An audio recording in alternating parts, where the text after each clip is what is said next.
శ్రీరామ జయం. జ్యేష్ఠమాసం ప్రత్యేకం. చైత్రం, వైశాఖం, జ్యేష్టం, ఆషాఢం, శ్రావణం, భాద్రపదం ఇలా ప్రతి మాసానికి ఏ మాసానికి ఆ మాసం చాలా ప్రత్యేకతలను కలిగి ఉన్నది. ఈ జ్యేష్ఠ మాసానికి ఉండే వైదికపరమైన పేరు శుక్రమాసం.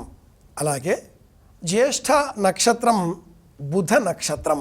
ఈ మాసంతో శుభకార్యాల నిర్వహణ కొంచెం తగ్గుముఖం పట్టి భక్తిభావంతో మనోబలాన్ని పెంచుకునే విధంగా జపాలు, అభిషేకాలు, హోమాలు, సత్యనారాయణ వ్రతాలు ఇలాంటివి పాటించాలి అని మనకు మత్స్యపురాణం తెలియజేస్తుంది. గృహ నిర్మాణం ప్రారంభం ఈ మాసంలో చెయ్యరాదు అని మత్స్యపురాణం చెబుతుంది. అలాగే మాధవ మాసంగా చెప్పబడ్డ కాలం నుంచి సత్యవ్రతాలు మనం చేస్తూ ఉంటాం.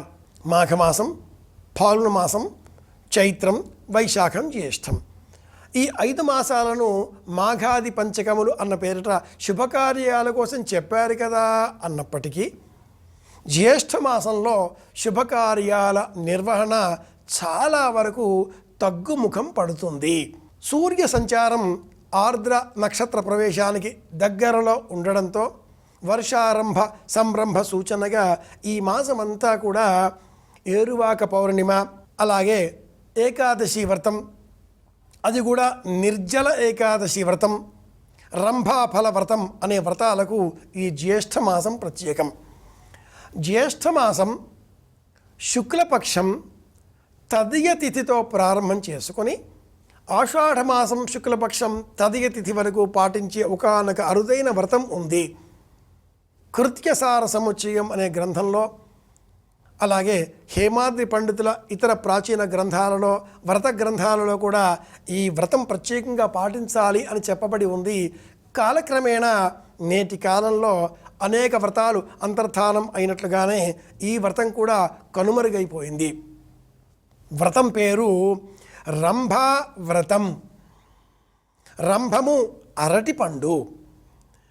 పూర్వం పార్వతీదేవి పరమేశ్వరానుగ్రహం కోరి అరటి చెట్టు క్రింద తపస్సు చేసింది.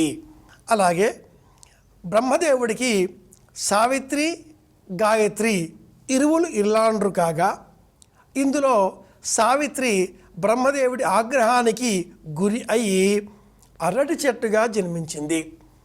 తీవ్రమైన దీక్ష తపశ్చర్య అనంతరం సావిత్రి చేసిన ఈ దీక్షకు ఆనందించిన ఆ బ్రహ్మదేవుడు సావిత్రికి ఒక అంశ ఈ అరటి చెట్టులో ఉంచి, నీవు యథాప్రకారంగా జ్యోతిర్మండలంలో నీదైన ఒక స్థానాన్ని ఏర్పాటు చేసుకోవలసింది అని చెప్పగా సావిత్రి జ్యోతిర్మండలంలో ఒక ప్రత్యేకమైన మండలాన్ని తనకు తానుగా సృష్టించుకుంది.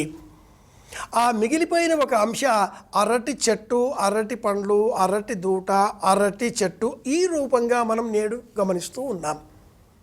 జ్యేష్ఠమాసంలో శుక్లపక్షంలో తదియ తిథితో ప్రారంభం చేసుకొని నెల రోజుల పాటు ప్రతిరోజు 2 తమలపాకులు, అరటి పండు, వక్క దానంగా ఇవ్వాలి. పండు తాంబూలం.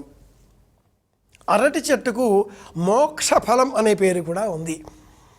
ఈ అరటి పండును మనం దానం ఇస్తే అరటి పండులో విత్తనాలు లేవు. విత్తనాలు లేని పండును దానం ఇవ్వకూడదు. విత్తనాలు ఉన్న పండును దానం ఇస్తే సంతాన వృద్ధి, భౌతికమైన విషయ వాసనల పట్ల మనకు మమకారం, ఐశ్వర్య వృద్ధి ఇవన్నీ కలుగుతాయి. కానీ సంప్రదాయంలో ఏ దోషమూ లేని పండు అరటి పండు అని ఎందుకన్నారంటే అరటి మొక్క పిలకలుగా పెరుగుతూ ఉంటుంది.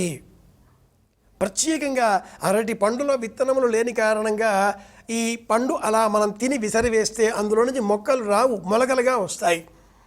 అలాంటి అరటి చెట్టు, అరటి పండుగకు సంబంధించిన వ్రతం రంభాఫలం తదియనాడు పాటించవలసిన వ్రతం. వన్నిత్వస్తు హిమాద్రిజ.